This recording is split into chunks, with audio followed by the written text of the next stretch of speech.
So in the kit you get a nice little PCB.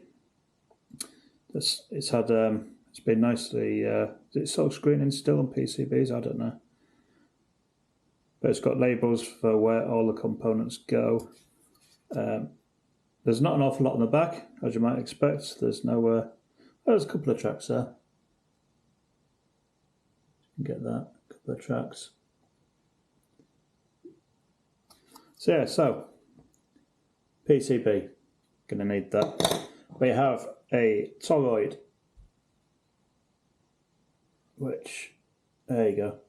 The toroid, you get a choice of 3 toroids depending what amount of power you're going to stick through this thing. This is going to be a QRP end fed, so we're not going to put an awful lot of stuff in. Yeah. Also gets wire. The website says that's about 1 meter's worth of enamelled wire, so that's for winding the toroid. We get a really little capacitor. I can't see any markings on it. And was that ceramic? I think it's ceramic. So it's not polarized or anything.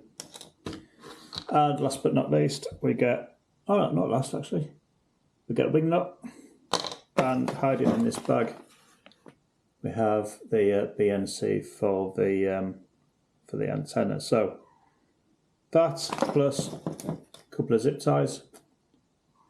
That's your lot.